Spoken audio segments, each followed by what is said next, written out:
Olá, meus queridos, tudo bem com vocês? Eu me chamo Marcela Menezes, sou professora aqui da ESO e responsável aí por falar sobre esse tema de revisão da vida toda.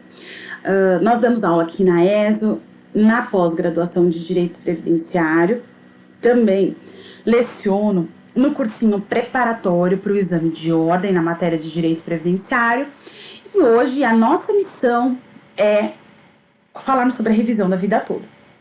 Esse é um assunto muito legal, muito importante. Por quê? Porque é um tema que vai fazer a movimentação aí do seu escritório, certo? E esse é um tema muito bacana, muito relevante, que pode fazer a diferença aí no seu dia a dia.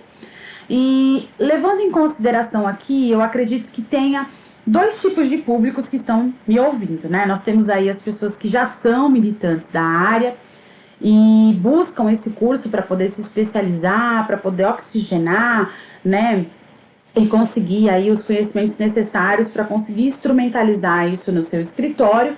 E eu também pressuponho que nós temos aí a nova advocacia, né, os advogados iniciantes aí na carreira, que acabaram de passar no exame de ordem, que estão procurando aí uma área para se profissionalizar. Então, levando em consideração que nós temos esses dois públicos, eu vou partir do passo zero.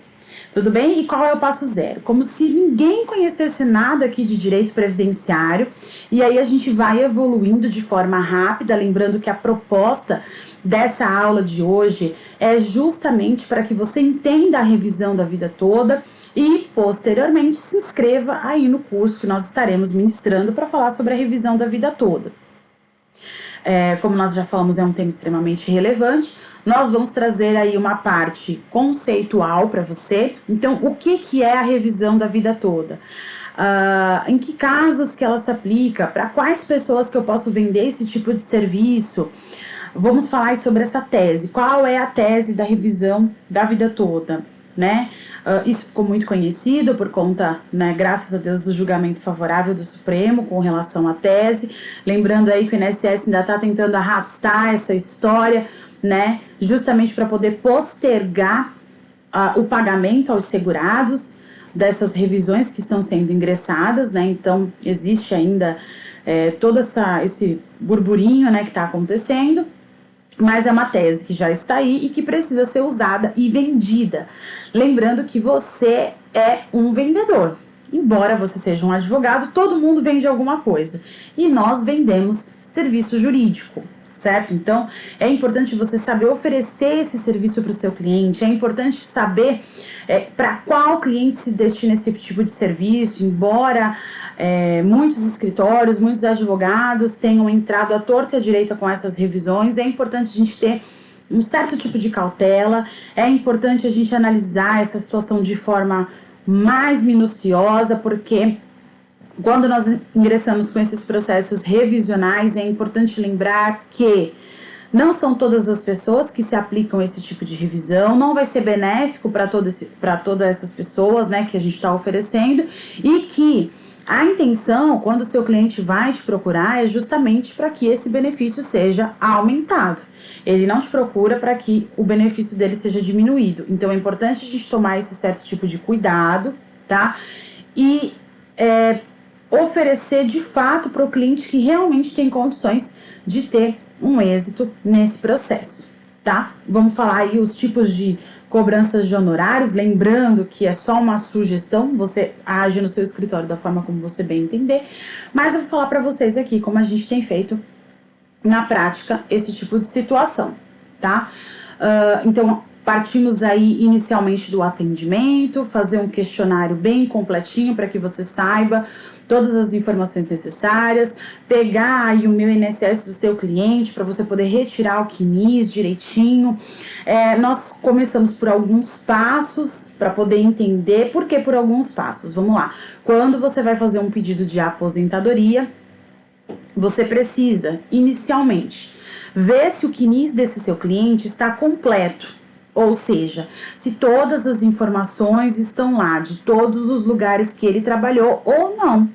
Pode ser que estejam, pode ser que não esteja. Então, é importante, principalmente, tá? Se nós estivermos falando de período anterior a 94. Isso principalmente, porque se a gente estiver falando de período anterior a 94, lembra, a revisão da vida toda, ela tem esse fundamento, tá? As contribuições que foram recolhidas anteriores ao período de 94. Então, se não existe essa lista de contribuições, se não existe esses recolhimentos lá no CNIS, inicialmente você vai ter que fazer essa inserção de dados, essa comunicação ao INSS, demonstrando que existem ali contribuições que não estão inseridas, tudo bem? E aí, posteriormente, você vai conseguir entrar com a revisão da vida toda. Falando da tese e tocando nesse ponto específico de contribuições que não foram inseridas no CNIS, nós temos aí, além da prescrição e decadência, que eu vou deixar para o nosso próximo tópico, a necessidade de prévio requerimento administrativo. Vale lembrar que existe um tema do STF, que é o tema 350, dizendo o seguinte, que é desnecessário o prévio requerimento administrativo para revisões que tratem exclusivamente de direito. Tudo bem? Veja que aqui nós estamos falando de uma revisão de direito, não é uma revisão de fato. Vamos aí delimitar o que seria revisão de direito e revisão de fato. Revisão de direito não preciso de dilação probatória. Eu tenho o direito devidamente comprovado, eu não preciso ouvir testemunha, não preciso fazer perícia, não preciso fazer nada. Tenho ali o direito comprovado. Revisão de fato vamos trazer um exemplo aqui. Por exemplo, o seu cliente, tá? Se aposentou e aí, no curso da aposentadoria dele, ele tinha uma ação trabalhista contra uma empresa. E nessa ação trabalhista foi reconhecido que ele trabalhou um período em especial, só que esse período não foi computado na aposentadoria, foi computado como período simples.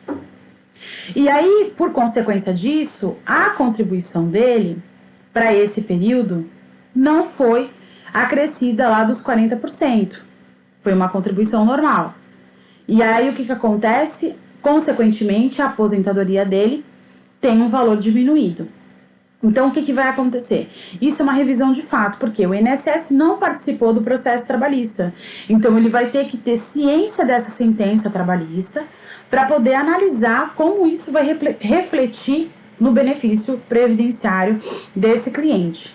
Tudo bem? Desse seu cliente e segurado do INSS. Então, isso é uma revisão de fato. Então, a gente tem revisão de fato, revisão de direito. A revisão da vida toda é revisão de direito. Porém, antes que você fique aí animadinho, achando que o assunto acabou por aqui, não acabou. Na revisão da vida toda, o que vai acontecer? Pode acontecer, tá? Do CNIS do seu cliente não ter esse período anterior a 94. E aí nós vamos esbarrar na necessidade de prévio requerimento administrativo. Muitos advogados estão entrando com ação direto no judiciário, acreditando que não querem perder tempo, quando na realidade estão esquecendo, né, que existem períodos ali que o INSS não tem ciência, que não teve apresentação de carteira de trabalho, não teve apresentação dos carnezinhos para poder demonstrar essas contribuições anteriores a 94. E aí o que está acontecendo? Os processos eles estão retornando para a fase administrativa, eu já ouvi alguns advogados comentarem sobre isso, ou estão tendo as demandas extintas, tudo bem? E aí a gente precisa ter um certo tipo de cuidado e vamos falar para vocês como que isso está acontecendo na prática. Então, quando que o requerimento administrativo vai ser necessário? Quando ele não será necessário? O próximo passo vai ser falar sobre a prescrição e decadência. Prescrição e decadência é aquele tema que vai demonstrar o que?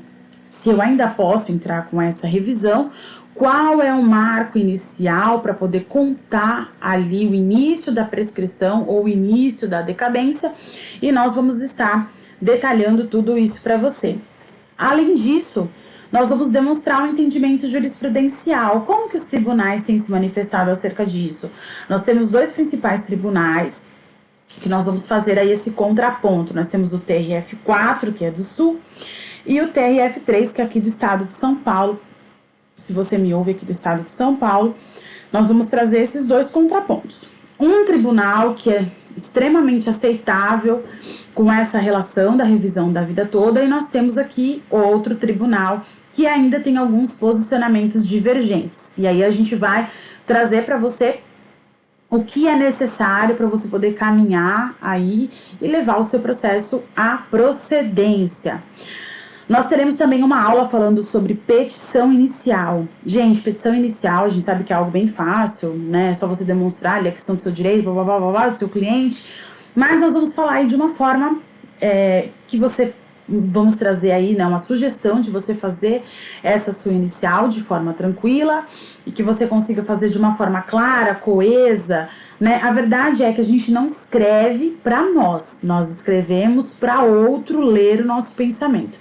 E pensando nisso, nós precisamos ser objetivos e chegar ao alvo, né? Que é o cliente entender, o juiz entender a sua petição e conduzir aí a procedência, que ninguém entra com ação para ação não ser procedente, a gente entra para ação ser procedente mesmo, tudo bem? E aí a gente vai trazer essas informações para você justamente para que você consiga ter eficácia nos seus pedidos, né? E para que você não fique escorregando aí nessas cascas de banana e consiga êxito nessa sua nova missão. E por fim, e não menos importante, diria que seria um dos temas mais importantes da revisão, né? É o cálculo. Como que a gente faz esse cálculo? Pode acontecer de algumas formas. Primeiro, vou ensinar vocês a usar uma planilha, tá? E aí inserir os dados na planilha e, consequentemente, vocês conseguirem aí fazer o pedido, né? Analisar, verificar se é interessante para o seu cliente, se não é interessante para o seu cliente. Segundo ponto, através de programa, nós temos alguns programas aqui que podem ser utilizados, então, programa é muito subjetivo, tem pessoas que usam previdenciarista, cálculo jurídico, tem o prévios também, então são alguns tipos de programas que podem ser utilizados para poder fazer a revisão da vida toda. Terceiro, você pode preferir levar esses cálculos, né, para serem feitos por um contador, tá tudo certo, depende do quanto você tem para investir, tá? E daquilo que você se sente mais tranquilo. De todas as formas, sabendo fazer, dá certo. E aí você vai analisar a forma de instrumentar melhor aí no seu escritório, tudo bem? Mas aqui nessa nossa aula inaugural, digamos assim, nós vamos focar em entender a tese. Qual seria essa tese? Como que surgiu? Como que ela é instrumentalizada na prática? Então a gente vai ver direitinho como que é feita essa tese, tudo bem? Quando a gente fala de revisão da vida toda, a gente tem que lembrar que essa é uma tese, né, que vai falar sobre a revisão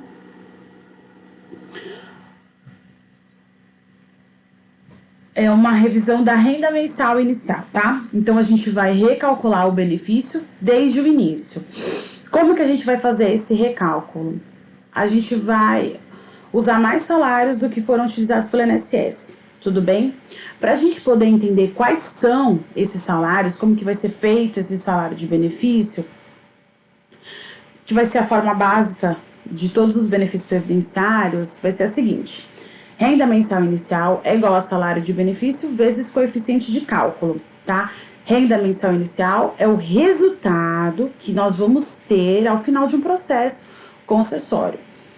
E ela vai ser baseada no salário de benefício, tá? O salário de benefício, ele tem a ver com a média. Sempre que vocês verem essa nomenclatura, SB, que é salário de benefício, vai ser como que é feito a média, tá? Então, ele pode ou não ter fator previdenciário ou não. Antes da lei 9876 de 99, é que a média era feita com 36 contribuições. 36 salários de contribuições, tá? Só que aí essa lei mudou para 80% das maiores contribuições, então dos maiores salários de contribuição. Esse salário vai ser a base de remuneração, tá? Com a emenda 103 de 2019, que é a reforma da Previdência, a média vai ser de todos os salários de contribuição. O fator previdenciário antes de 99 não existia. A Lei 8976 criou o fator previdenciário, tá? Ele vai ser aplicado para alguns benefícios. Após a emenda 103 de 2019, o que vai acontecer? Ele vai se aplicar a algumas regras de transição, mas não a todas as regras de transição, tá? O PBC, que é período básico de cálculo, tá? Ele, no PBC que a gente vai encontrar a diferença entre, que é o objeto da revisão da vida toda, né? Que é a renda que a gente calculou e a renda que a gente deseja ver calculado, tá? O PBC, antes de 99, era 48 meses. Só que se eu não achasse nos 36 últimos meses o salário de contribuição, eu poderia procurar em até 48 meses. Já a Lei 9876, a gente vai ver que ela mudou o artigo para constar todo o período contributivo, tá? Só que aí vai ter uma regra de transição. Ó, para quem estava antes de 99, a gente vai limitar esse período contributivo a julho de 94, mas a regra permanente não vai falar sobre isso, tá? A emenda 103, ela vai trazer uma delimitação, tá? Tudo no mesmo artigo vai falar o seguinte: vai ser usado os salários desde julho de 94 ou posterior a essa data, tá? Com relação ao descarte, a Lei 8.203, ela não vai trazer nenhum descarte, só pula se não existisse algum salário até o período de 48 meses procurando. Se tivesse achado 36 nos últimos 36, ótimo. Se não achasse 36 no 48, vai fazer a média de acordo com o que existe, não tinha descarte. Na Lei 9876, que prevê os 80% dos maiores salários, ela vai ter aí um descarte dos 20% dos menores salários, tá? Ela só descarta os salários na hora de fazer a média. Não descarta o tempo, mas descarta o salário, tá? E de forma automática. Os 20% menores era descartável. Já a emenda 103, ela prevê a possibilidade de descarte se a pessoa quiser, tá? Mas não é uma forma automática. Ela pode descartar para encontrar o melhor benefício, só que quando ela descarta, ela exclui o tempo, tá? Então não vai contar para fim de tempo, vai contar só para esse fim. Não é tão vantajoso que nem esse anterior, porque quando você exclui o valor e exclui também o tempo, tudo bem? Nós temos aí uma tabelinha de resumo que vai estar dentro do material das pessoas que se inscreverem no curso de revisão da vida toda, né? É um curso bem bacana, tá com bastante material legal, e a gente vai passar por essa fase inicial falando sobre esses principais pontos, e dentro desse material vai estar o resuminho das regras de cálculo, tudo bem? E aonde que é nos procurados os salários, tudo bem? Para a gente poder lembrar o que a Lei 9876 trouxe, o que ela mudou, tá? Em 98, a gente teve uma emenda 20 que trouxe o princípio financeiro e atuarial para dentro do regime próprio, tá? O governo quis fazer essa mudança de 98, que ele só incluiu esse princípio, tá? Que não era antes um princípio constitucional previdenciário, mas ele perdeu no Congresso os debates que incluiriam a idade mínima mais o tempo, né? Mas conseguiu fazer agora com essa emenda 103. Tudo bem? Então, o Congresso na época não tinha aceitado. E aí, como ele acabou perdendo na emenda constitucional de 98, lá em 99 ele cria essa lei, que é a Lei 9.876, que ele tentou incluir a idade mínima lá na emenda 20, só que não conseguiu. E aí ele colocou essa lei para modificar a forma de cálculo, né, para colocar em um fator previdenciário nesses benefícios e uma média diferente de todo esse período contributivo, tá? Então ele trouxe uma expectativa de sobrevida menor. Quem tinha mais tempo de contribuição pode ter um benefício majorado além dos 100%, tá? Que era o coeficiente de cálculo naquela época. o coeficiente de cálculo ele é um fator legal. A lei vai dizer que o coeficiente de cálculo pode incidir em qualquer benefício, tudo bem? Agora, aqui nós temos a Lei 9876, que alterou a Lei 8.213, que é o plano de benefícios, tá? Ele alterou essa média, trazendo para 80% dos maiores salários de período contributivo e acabou criando o fator previdenciário. Essa alteração, ela aconteceu no tocante à média do artigo 29 da lei, que é o artigo que vai definir o seguinte, que as 36 contribuições, que podem ser procuráveis até em 48 meses, e aí depois da lei 9876, a regra permanente passou a ser, artigo 29, os salários de benefício consiste. Para os benefícios de que trata as alíneas B e C do inciso, que é idade e tempo, a média aritmética simples dos maiores salários de contribuição, correspondentes a 80% de todo o período contributivo, multiplicada pelo fator previdenciário. Tá? Aí os demais benefícios que tem a média aplicável, então, pensão, aposentadoria, na época era por invalidez, agora por incapacidade permanente, aposentadoria especial, ele vai ter a média simples dos maiores salários de contribuição, correspondentes a 80% de todo o período contributivo. Veja que na Lei 8.213 não fala em nenhum momento julho de 94, tá? Então, onde que isso aqui vai estar previsto? No artigo 3º da Lei 9.876 de 99. Aí essa regra é a regra de transição, tá? Que vai dizer o seguinte: para o segurado filiado até a data da publicação dessa lei, que é a lei de 99, e que ele vier cumprir os requisitos com as regras posteriores, a gente não está falando de direito adquirido, a gente está falando de regra de transição para quem tinha expectativa de direito, tá? Vamos fazer um parênteses aqui. O que é direito adquirido e expectativa de direito? Isso é importante a gente entender.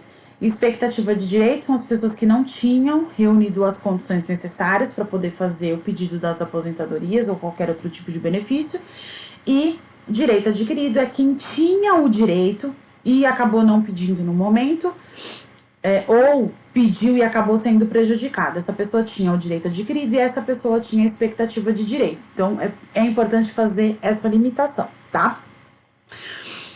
Essa pessoa ela vai ter um cálculo diferenciado como regra de transição, que são as pessoas que têm expectativa de direito, tá? Então, ele tem essa regra de transição que vai ser como? O salário de benefício será considerado a média aritmética simples dos maiores salários de contribuição, correspondente a no mínimo 80% de todo o período contributivo, decorrido desde a competência de julho de 94, observado o disposto nos incisos 1 e 2 do caput do artigo 29 da Lei 8.213, tá? Então, ele vai dizer o seguinte: aqui nós vamos ter uma regra de transição, mas tem que ser observado o que está no artigo, no inciso 1 e 2 do artigo 29, tá bom? Que é a regra de transição, regra permanente, e você vai ter aí duas possibilidades e vai calcular o mais benéfico para poder conceder para esse segurado. O que é importante lembrar é que quando esses cálculos eram feitos, o INSS, até por uma questão de sistema, ele não tinha feito comparação de nenhum cálculo. Ele fez um único cálculo para todo mundo, de julho de 94 em diante. Ele não puxou os salários anteriores. Por isso que a gente falou, lá quando eu estava falando de necessidade de prévio requerimento administrativo, a importância de você fazer uma inclusão desses salários de contribuição para que você consiga aí demonstrar, porque todas as aposentadorias, a maior parte delas, tem os cálculos de 94 para frente. E aí a gente precisa demonstrar o que aconteceu lá para trás, tá? Então,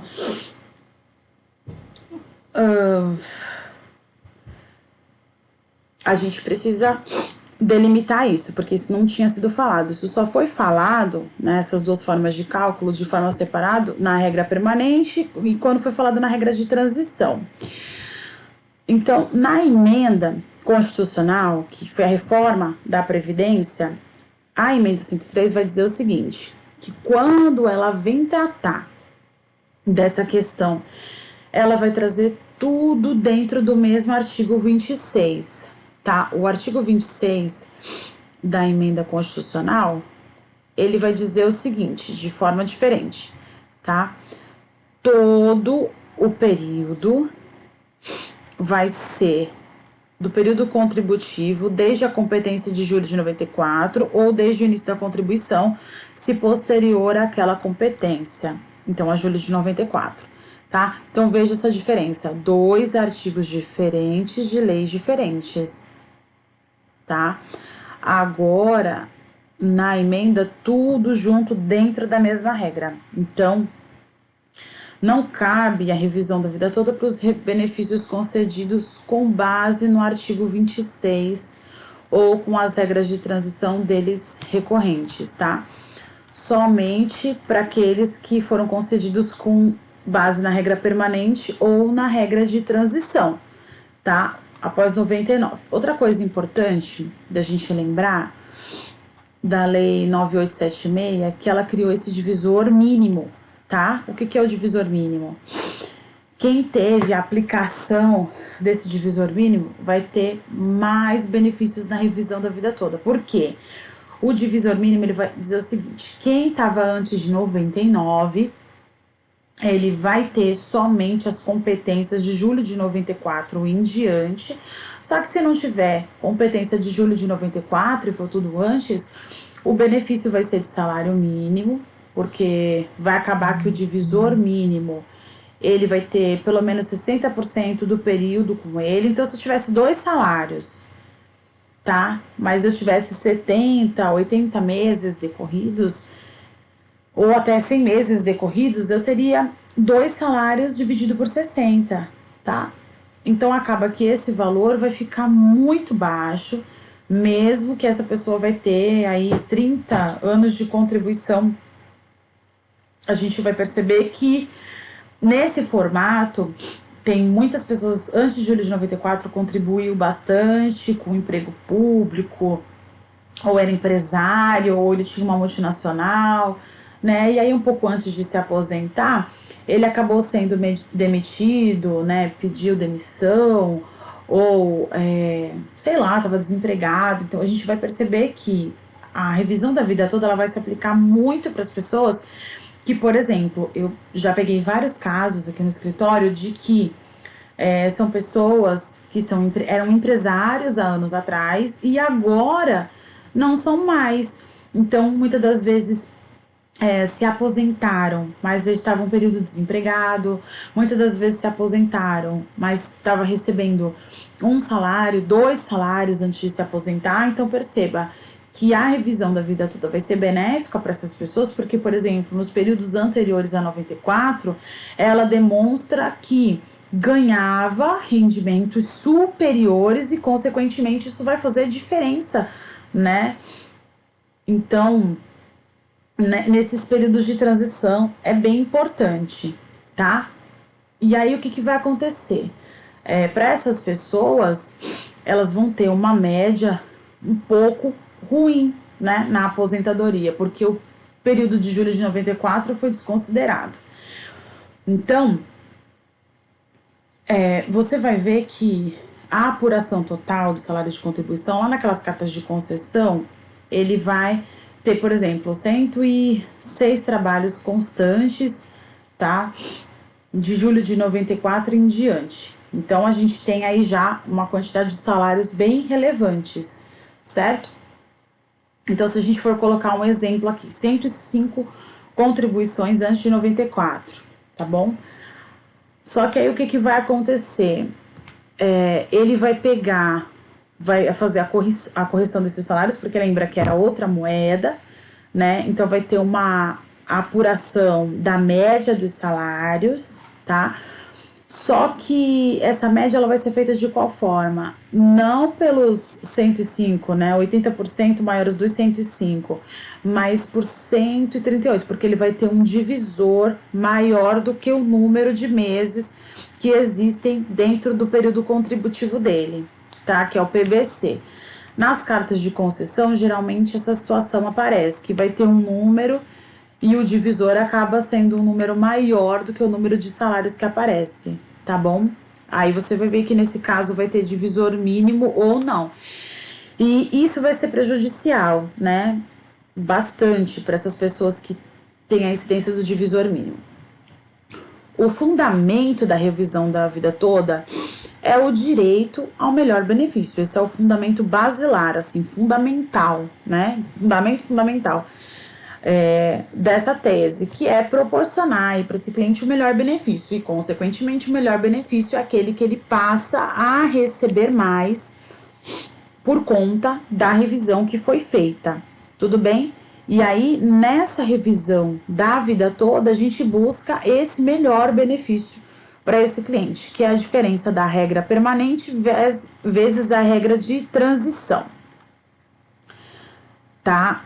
A regra de permanente é aquela que já existe e a regra de transição é para aquele que estava no sistema, né, mas acabou não preenchendo com os requisitos. Às vezes a regra nova pode ser vantajosa, mas a gente vê que precisa analisar caso a caso. Então, você precisa analisar aí para o seu cliente qual que é a melhor regra, permanente ou a regra de transição. O INSS, na época, só fez as contribuições, só computou as contribuições de 94 para frente, tá? Quem contribuiu sobre o teto, por exemplo, a vida inteira, o que vai acontecer? Quem contribuía pelo teto, né?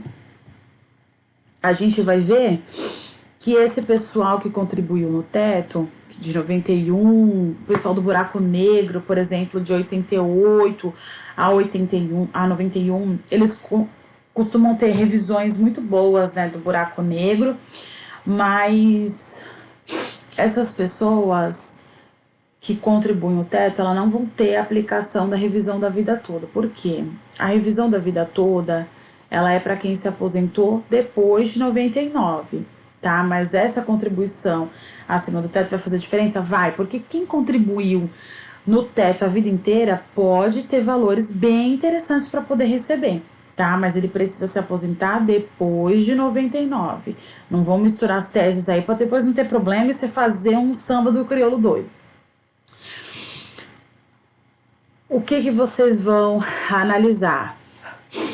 A tese da revisão da vida toda, ou revisão de toda a vida, ela busca esse reconhecimento do direito que o segurado tem entre a aplicação da regra permanente, vigente no momento da concessão, ou da regra de transição. Então, ele precisa analisar qual que é a melhor regra. Ele pode opinar, né?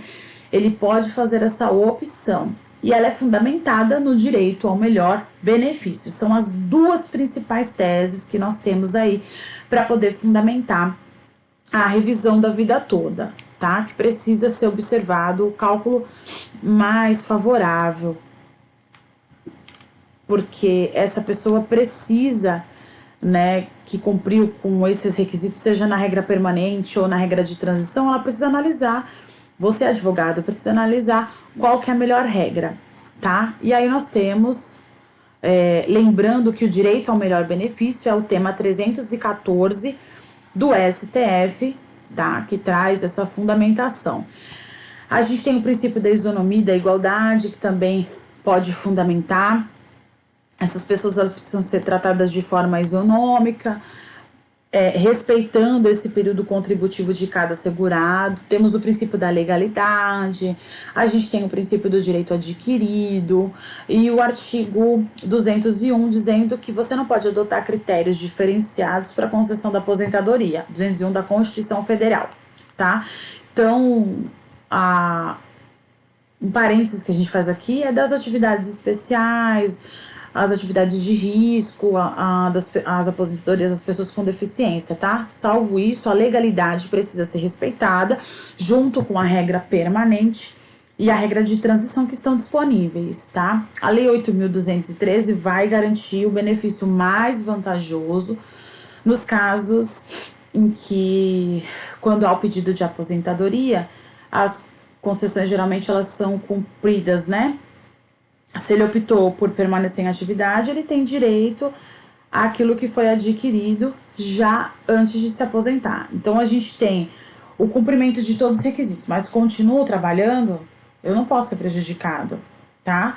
A mesma situação tem que acontecer quando eu cumpro com os requisitos para mais de uma regra, para mais de uma espécie aqui de benefício, tá? Eu tenho que calcular tudo e conceder o que é melhor, o mais vantajoso. Eu não posso ser prejudicada, tá? Por essa situação. Aí a gente tem várias decisões favoráveis acerca disso, tá? A base de discussão dessa tese é essa, tá? Nesse primeiro contato com a matéria, eu vou trazer aqui alguns pontos importantes, correndo aqui rapidinho com vocês, para que a gente possa entender quais são os melhores documentos para que você possa pedir para o seu cliente, tá? Nós temos aqui documentos para análise e instrução do processo. Então, já que nós entendemos a tese agora, nós vamos passar para a segunda parte, agora que você já sabe, tá? Qual é a tese, para quais tipos de pessoa ela pode se aplicar, a gente delimitou aí de forma bem sucinta. Agora, eu vou falar para vocês quais os documentos que você tem que pedir para esse cliente, tudo bem? Então, vamos lá, o cliente vai para o seu escritório. Então, como que esse cliente vai chegar? Ele é um conhecido? Você manda uma mensagem prévia? O que geralmente eu recomendo, tá? É o que eu adapto no meu escritório, tá? Eu mando uma mensagem falando sobre a data de atendimento e digo assim, não sei se vocês, qual tipo de WhatsApp que vocês usam. Eu uso o WhatsApp Business, tá? No escritório. E lá nós temos aquelas respostas rápidas, né, do WhatsApp Business, e eu cadastrei assim como consulta. E aí, consulta, o que eu faço? Eu digito consulta, dou o tracinho, né, e digito consulta, e aí lá eu só vou alterar a data, tudo bem, do atendimento. Então ficou agendado para ele vir no escritório segunda-feira, sei lá, dia 18/6, às 10 horas. Então, eu só vou alterar a data do atendimento dele e o horário. Embaixo vai ser sempre a mesma situação. Então, eu vou colocar assim, informações necessárias. Primeiro, a mensagem ainda tá com a época da Covid. Então, eu falava, se você tá resfriado, se você tá com sintoma de gripe, tal, prefira o atendimento online. Porque na época de pandemia, a gente tava evitando de atender presencialmente. Mas eu ainda adequo essa regra. Segundo, a gente fala o seguinte, que passados 15 minutos vai ter que reagendar. Isso para passar uma seriedade no atendimento, para que essa pessoa saiba que não é bagunça nem casa da mãe Joana, né? Você precisa ter um limite para você esperar, e caso a pessoa não chegue nisso, dentro desse horário, você não consegue atendê-la. E eu explico isso porque eu já tive situações bem aleatórias aí, de marcar o cliente 3 horas, ele chega 10 para as 4. Aí eu não tenho como atender ele, porque o próximo cliente não pode ser penalizado por aquele que chegou atrasado, tá? Então, essa questão do horário direitinho eu coloco. E aí, documentos, eu coloco os documentos para todos os tipos de aposentadoria. Então, coloco para levar carta de concessão, caso já seja aposentado, ou acesso ao meu INSS, carteira de trabalho, ficha financeira, guias de recolhimento, extrato do fundo de garantia, enfim, aí eu listo todos os documentos. E aí eu coloco assim, caso não tenha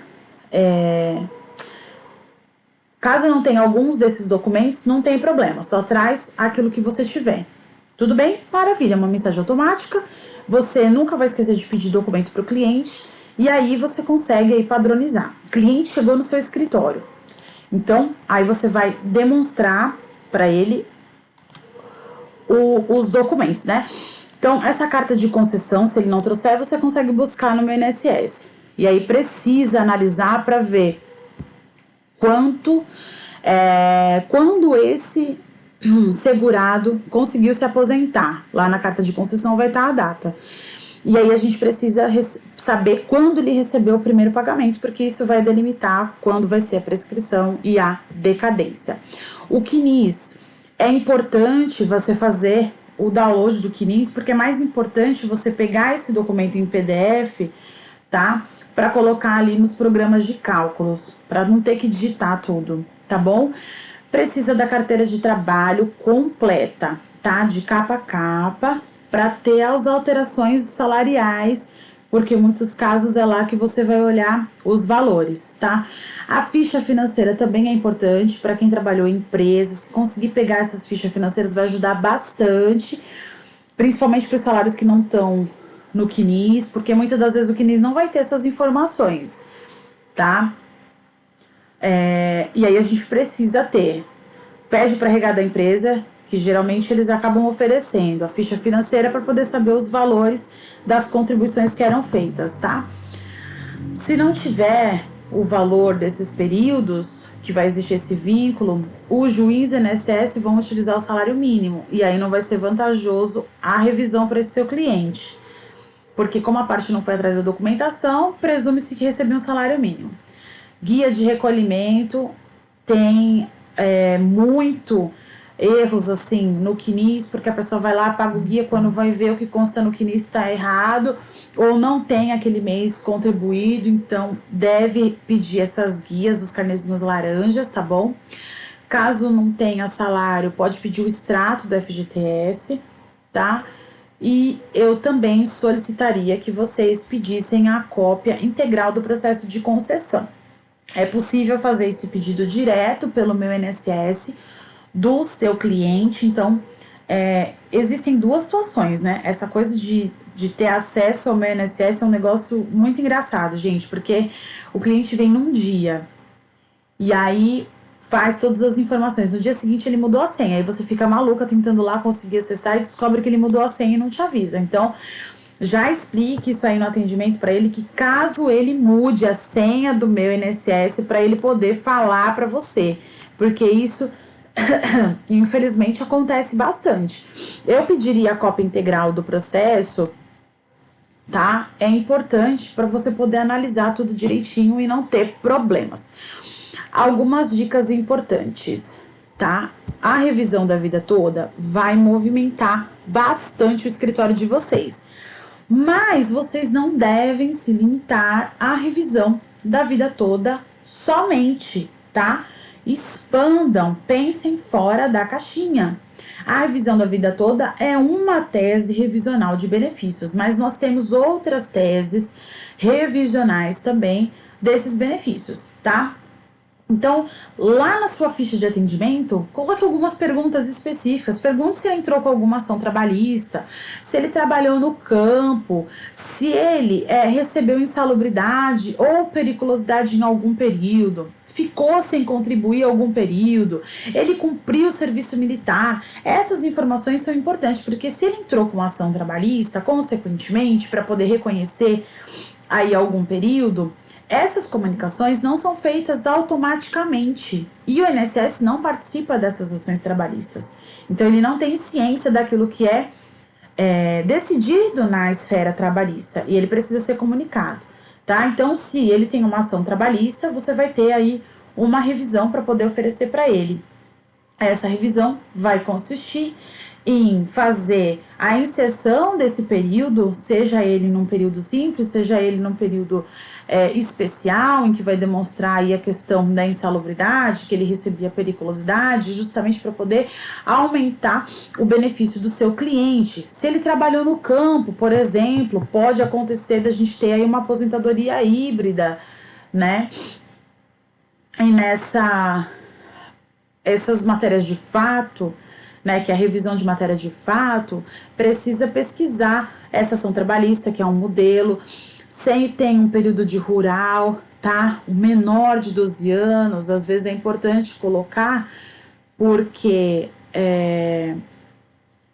você vai poder pedir a aposentadoria híbrida. Se tem insalubridade, se tem periculosidade, se ficou sem contribuir, cumpriu o serviço militar, estudou em escola técnica, teve auxílio doença, auxílio acidente, teve cargo comissionado, temporário ou cargo público, tem tempo no exterior. Para os médicos é importante se eles fizeram residência médica e fizeram contribuição,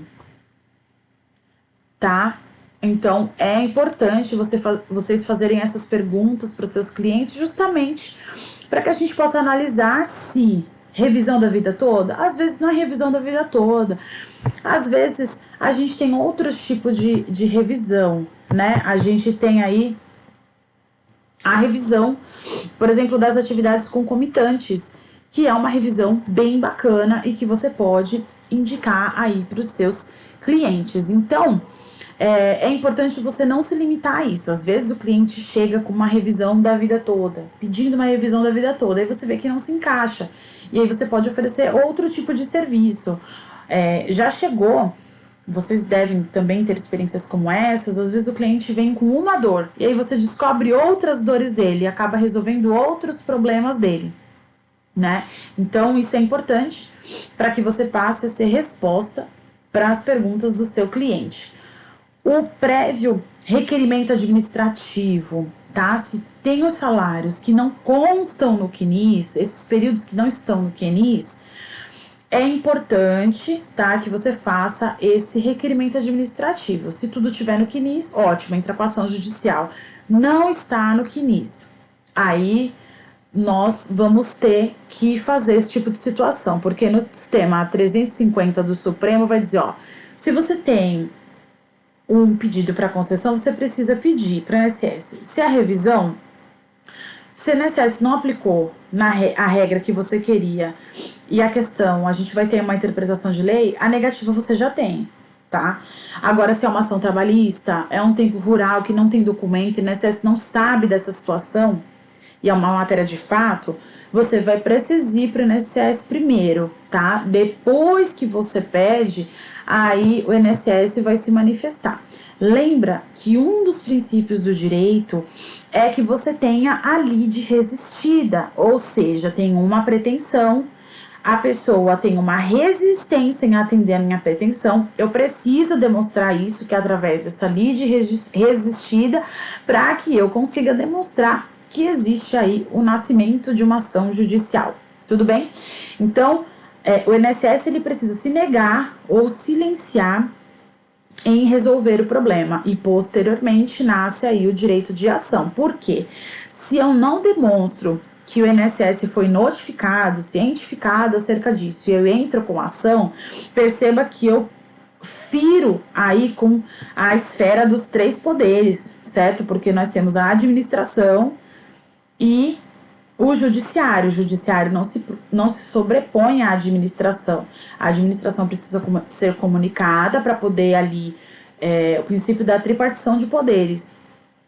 Ela precisa ser comunicada para poder resolver essa situação e posteriormente, na sua inércia ou na sua negativa, aí a gente entra com a ação. E isso é importante delimitar por conta dessa questão do requerimento administrativo. Esse requerimento administrativo não era possível de ser feito especificamente para o INSS. Agora nós já temos a opção lá de revisão da vida toda. Então já foi inserido isso no sistema, tá? Então eu preciso dar essa oportunidade para o INSS para que ele depois faça. Então, se eu tenho uma outra informação importante, se os salários de contribuição do seu cliente estão todos registrados lá no período anterior a 94, logo o INSS tinha ciência e deixou de fazer. Nessa hipótese, você pode entrar com ação já de imediato. Agora, se não existia esse período lá, ou seja, você vai ter que entrar com requerimento para poder demonstrar através da apresentação da carteira de trabalho que já existe esse tempo e que esse tempo não está inserido lá, aí é outra situação. Então você tem que primeiro dar ciência para o INSS para depois você entrar com ação judicial. Tudo bem? Agora, se vai juntar, por exemplo, novos salários ou período de ação trabalhista também, que são matérias de fato que nós falamos, então é importante que faça o requerimento administrativo, tá? Vai impedir? Não vai impedir, tá? Mas se a gente vai falando só sobre a inclusão dos salários e tudo, não vai ter muito problema, tá? a gente só tem que tomar um certo tipo de cautela, e no nosso curso nós vamos falar direitinho sobre o cálculo e a importância da documentação, porque o cliente chega na ansiedade se ele tem direito ou não, e ele não quer pegar ficha financeira, você não tem as informações do CNIS, aí você vai fazer o cálculo com o que consta. Não, tá tudo aí, tá tudo certo, não precisa pedir mais informações nenhuma, porque os clientes chegam desesperados no escritório. Nem sempre vai estar lá, tá? Então, o que você vai ter que fazer? Você vai ter um certo tipo de cautela, tá? É importante o seguinte: quando esse cliente vier e trouxer os documentos, o que é importante? Ai, professora, mas vai dar trabalho. Eu sei. Mas pensa, é melhor ter um trabalho agora, pouco, do que ter depois uma representação na OAB, que vai te dar um trabalho redobrado. Ou depois ter um cliente falando um monte de groselha lá na frente, dizendo que você não analisou os documentos, que você não viu a situação direito, que você não pediu o documento, que ele deixou o documento com você. Então, faça uma declaração após o atendimento. Que tipo de declaração? Nessa declaração, você vai colocar o seguinte: fulano de tal, declaro que no dia X, fulano de tal, cliente do escritório, veio para o atendimento e trouxe os seguintes documentos. Já deixa mais ou menos pronto o tipo de documento que você acaba utilizando. Então, bota lá tudo certinho: carteira de trabalho, carnê, né, de contribuição, deixa certidão, cópia de processo administrativo, enfim, lista todos os documentos que você precisa numa ação previdenciária para poder para concessão, uma ação revisional, lista tudo lá. E aí depois você só vai ticando. E aí você coloca, tá? E faz ele assinar. Por quê? Se o salário não existir e você não conseguir comprovar as alterações salariais, vai virar salário mínimo. E se virar salário mínimo, ok, se ele recebia salário mínimo. Agora, se ele recebia o teto, vai ter problema, tá? Se ele recebia mais, vai ter problema. Porque se a gente não tiver a prova de que recebia mais, vai ser salário mínimo. E aí, lembra, se é salário mínimo, a média vai ficar muito baixa. E aí não vai conseguir o direito à revisão. Não porque não tem, mas porque não trouxe a documentação necessária. Então, tenham muitos cuidados com esses documentos, tá? E o cliente fala assim: ai, mas na carteira de trabalho tem, tudo tá certo, nas alterações, ou vem com a carteira digital, que muitas vezes não tem as informações. Então, a carteira de trabalho, ela tem o salário base, E esse salário base, ele não vai ter hora extra, não vai ter hora eventual de adicional noturno, às vezes ela fazia hora extra, também não vai ter bônus, não vai ter gratificações, não vai ter triênios, anuênios, quinquênios, enfim, todos os adicionais, aqueles penduricalhos lá não vão ter. O salário base é o mínimo, tá? Então é importante ter esse tipo de cautela, porque os clientes chegam mil amores para poder contratar a gente. E aí depois que começa a vir certos tipos de pesadelo. Então, tenha precaução com essas situações, né? Então, coloca aí essas informações direitinho para você poder não ter problema, tá? E explica tudo para o seu cliente, seja muito claro com o seu cliente. Seja bem transparente. Dá para fazer? Dá para fazer. Não dá para fazer? Não dá para fazer. Professora, tô insegura, tô inseguro. Não senti confiança ainda para poder pegar esse cliente. O que você faz? Você pega, atende o seu cliente tranquilamente. Depois que você atendeu o seu cliente, você coleta os documentos, pede um tempo para poder analisar, marca outro atendimento, seja presencial, seja online, analisa direitinho e depois dá uma resposta.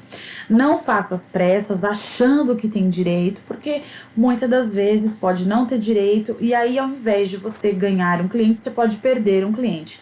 É importante a gente ter esses tipos de cautelas, tá? Para poder não ter nenhum problema, tá? Pra gente poder trabalhar seguro. Bom, nós falamos aqui, demos uma leve pincelada do que seria a tese, a necessidade ou não de prévio requerimento administrativo, de uma forma muito sucinta, muito tranquila, e falamos também sobre os principais documentos, tá? O curso de revisão da vida toda não se limita só a isso, nós temos muitas coisas mais aprofundadas para poder falar para vocês, mas não dá pra gente falar tudo hoje. Hoje a gente deu uma rápida pincelada, tá, nos principais assuntos, mas tem a matéria de cálculos, que é muito importante, nós temos a inicial, que é muito importante, e eu quero compartilhar isso tudo com vocês. Eu espero que vocês tenham aproveitado o conteúdo que foi fornecido até agora, que tenha contribuído para o seu saber. Eu aguardo você no curso de revisão da vida toda.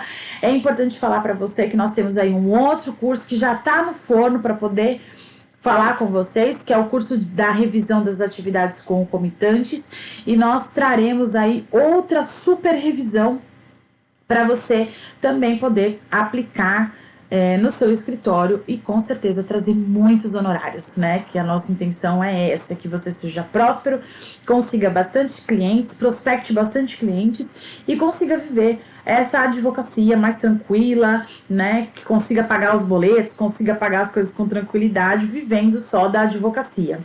Eu agradeço pela sua atenção, agradeço pela oportunidade de estar aqui apresentando mais uma proposta de um curso. Eu espero poder ter colaborado com você, né, nesse seu saber, nessa sua trajetória jurídica. Agradeço ao professor Júlio pela confiança, agradeço a Sarinha, que é a pessoa que faz isso aqui acontecer, a toda a equipe da ESO, que ajuda a gente a chegar até o seu computador, até o seu notebook, trazendo aí essas informações super importantes para você ser super profissional na sua advocacia, para não cometer os mesmos erros que a gente acaba cometendo, né? A gente tá aí para poder mostrar para você o caminho das pedras e fazer com que você se torne um ótimo profissional e consiga viver da advocacia de uma forma plena. Mais uma vez, obrigada a todos e eu encontro você no nosso curso de revisão da vida toda. Até a próxima!